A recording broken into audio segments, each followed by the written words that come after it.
हाँ, तो साथियों, आज हम लोग आपके सामने मैं आज आपके सामने आया हूँ और आज आपके सामने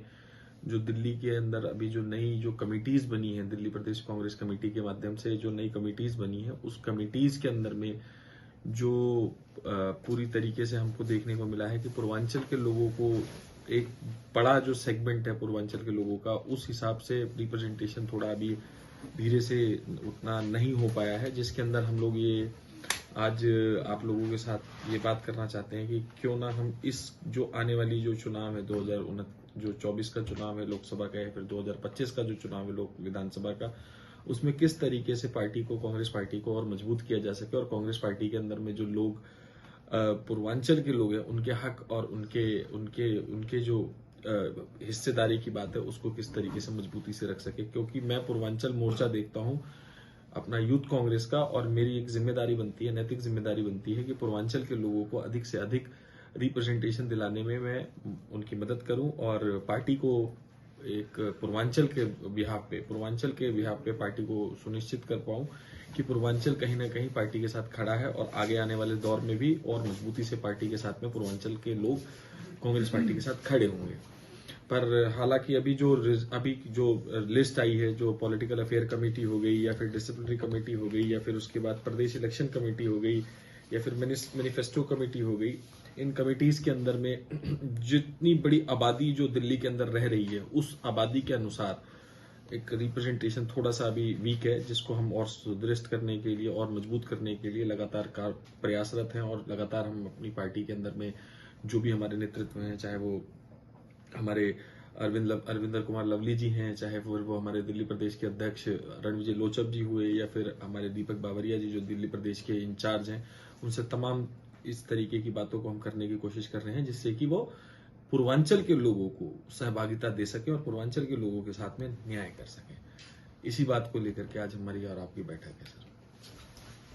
तो क्या इसमें पूर्वांचल कमजोर कड़ी है सबसे, जैसे बीजेपी का बड़ा स्ट्रांग है, कांग्रेस कमेटी की इतनी कमजोर कड़ी क्यों है पूर्वांचल की? देखिए, पूर्वांचल इसलिए थोड़ा कमजोर इसलिए है क्योंकि पहले देखिए जब शीला दीक्षित, ऐसे तो कहा जाए कमजोर नहीं है, पर पहले जब शीला दीक्षित जी का दौर हुआ करता था तो आपको याद होगा कि ये जो छठ घाट बनाने का जो कॉन्सेप्ट था, जो छठ घाट बनाए गए थे, ये सब कांग्रेस की देन थी। और अगर हम बात करें कि दिल्ली को अगर इतने लंबे समय तक सर्व करने वाले शीला दीक्षित जी जो एक सीएम रही है कांग्रेस की, वो भी पूर्वांचल समाज से ही आती थी, पूर्वांचल की ही बेटी माना जाता है उनको। और बात की जाए कि छठ पे जो छुट्टी देने वाला जो कॉन्सेप्ट आया, जो छठ पे जो सरकारी छुट्टी दी गई, वो भी शुरुआत कांग्रेस पार्टी की ही देन है। तो कांग्रेस पार्टी शुरुआत से ही पूर्वांचल के साथ में लगातार बनी हुई है, पर अभी जो बीच में जो दौर आया उसमें कहीं ना कहीं और पार्टियों ने भी उसमें सेंध मारने की कोशिश करी है, पर बहुत जल्द अब पूर्वांचल के लोग धीरे धीरे करके अपना कांग्रेस पार्टी की तरफ भी रुझान रखेंगे और उनकी तरफ भी झुकाव रखेंगे। लेकिन अगर वोट बैंक के हिसाब से देखें, दिल्ली में काफी बड़ी संख्या में ऐसे लोग रहते हैं, तमाम पार्टियां जिम्मेदारी भी जो देती हैं बहुत, उसमें संख्या भी भारी है। अभी कांग्रेस की नई लिस्ट आई है, उसमें बहुत कम नाम है, तो आपको लगता नहीं है कि अगर जब नेता ही नहीं रहेंगे तो कैसे वोट मिल पाएगा? नहीं, देखिए ऐसा है ना कि धीरे धीरे करके लीडरशिप डेवलप की जा रही है। अब पहले क्या होता था कि पहले ऑर्गेनाइजेशन के अंदर में वो लीडरशिप जो पिछले ये जो 10 साल का गैप हुआ, इसके अंदर में कहीं ना कहीं थोड़ी बहुत तो कमी आई है, इसमें हम लोग सब लोग इसको मानते हैं। पर वो गैप जो 10 साल में कम हुआ उसको कहीं ना कहीं अब उसको फिलफिल करने की एक दिशा में काम हो रहा है, जिसमें आप समझिए कि लवली जी हो गए या फिर दीपक बावरिया जी हो गए या फिर और भी कोई नेतृत्व हो गया जो हमारी कांग्रेस पार्टी का नेतृत्व है, वो धीरे धीरे करके कुछ सीट्स हैं जिन सीटों पर कांग्रेस को लगता है कि नहीं पूर्वांचल के लोगों को यहाँ रिप्रेजेंटेशन देना चाहिए, उन पर भी धीरे धीरे बात हो रही है। आपको शायद मेरे ख्याल से आप लोगों को अच्छे से पता होगा कि दिल्ली में 2 सीटें लोकसभा की जो है वो पूरी तरीके से पूर्वांचल बाहुल्य क्षेत्र में मानी जाती है। एक नॉर्थ ईस्ट वाली जहां पर मनोज तिवारी अभी सांसद हैं, सिटिंग सांसद हैं, वो पूरी की पूरी सीट कहीं ना कहीं पूर्वांचल के लोगों की एक मेजोरिटी संख्या में है। और उसके बाद एक वेस्ट दिल्ली की जो सीट है, जहां पर पहले कभी हमारे कांग्रेस के ही एक बड़े कद्दावर नेता महाबल मिश्रा जी हुआ करते थे, जो आजकल आम आदमी पार्टी में चले गए हैं, वो भी सीट कहीं ना कहीं कांग्रेस के ही पल्ले में रहती थी। और ये दोनों सीटें लोकसभा के अगर दृष्टिकोण से देखा जाए तो काफी मजबूत है, जहां पर पूर्वांचल के लोग रहते हैं। और रही बात विधानसभा की, तो आप बुराड़ी, किराड़ी, नजफगढ़, उत्तम नगर, विकासपुरी और बेगमपुर, बमाना, नरेला, अशोकनगर, बदरपुर, ओखला, ये तमाम ऐसी सीट्स हैं जहां पर आप समझें कि पूर्वांचल के लोगों का काफी होल्ड है। होल्ड इन द सेंस की काफी उनकी संख्या है। अगर लीडरशिप धीरे से अगर इन सीटों पर अगर एक नई लीडरशिप खड़ी करे तो कहीं ना कहीं पूर्वांचल के लोग अपना रिप्रेजेंटेशन इन सीट्स पर देकर के पार्टी को मजबूत कर सकते हैं। लेकिन भाजपा का जिस तरीके से देखा जाए पूर्वांचली लोगों के लिए काम ऐसा है जिससे वो आकर्षित है उनकी ओर, आप ऐसा काम क्या करेंगे जो जिस आपकी ओर वो आकर्षित हो सके? देखिए, कई ऐसे विषय हैं जिन विषयों पर हम लोगों को काम करने की आवश्यकता है। देखिए, कई ऐसे अनटच्ड इशू हैं जिसको बीजेपी और आम आदमी पार्टी ने अभी तक उस तरीके से उसको एड्रेस नहीं किया है। जैसे मैं आपको बताऊं कि कई ऐसे जो इलाके जिनके मैंने अभी आपको नाम लिए, जो विधानसभा में बता रहा हूं, उन विधानसभाओं में आप अगर जाकर के देखेंगे तो वहां पर आपको देखने को मिलेगा कि जो छोटी छोटी कॉलोनी है, जैसे मैं अपनी अगर बुराड़ी विधानसभा की अगर बात करूं तो ये बुराड़ी विधानसभा के अंदर में जैसे सुरेंद्र कॉलोनी हो गई, या फिर आप बात करेंगे तो आगे चल करके फैट कॉलोनी हो गई। इस तरीके की जो छोटी छोटी कॉलोनी है जहां पर पूर्वांचल के लोग बहुत ज्यादा जनसंख्या में है, वहां पर आम आदमी पार्टी और भाजपा की तरफ से कोई भी विकास का कार्य बिल्कुल नहीं किया गया है। जबकि आप अगर पूर्व में अगर चलें तो आप देखें कि कांग्रेस की गवर्नमेंट में ये इस तरीके का डिस्क्रिमिनेशन नहीं होता था कि भाई ये कोई है या कौन है, उस तरीके का डिस्क्रिमिनेशन। उनको ही वोट करते हैं, देखिए सत्ता में लाने वाली बातें जरूर है, लोगों के आंखों से बहुत जल्दी पर्दा हटने वाला है, और ये सारी चीजें जो है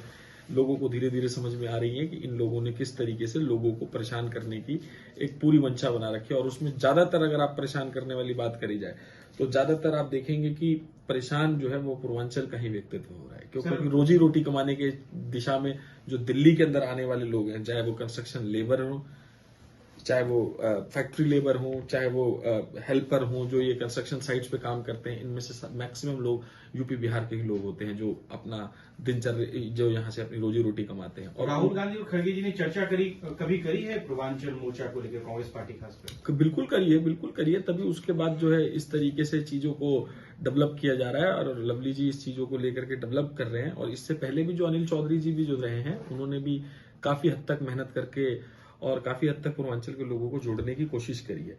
अब आप समझिए कि अभी पीछे एक सिविल डिफेंस के काफी कर्मचारियों को जिनको निकाल दिया गया था, आपने देखा होगा उन सिविल डिफेंस के कर्मचारियों को, उसमें जब हम लोगों ने अपनी तरफ से बात करके कोशिश करी तो उसमें एक काफी बड़ा धड़ा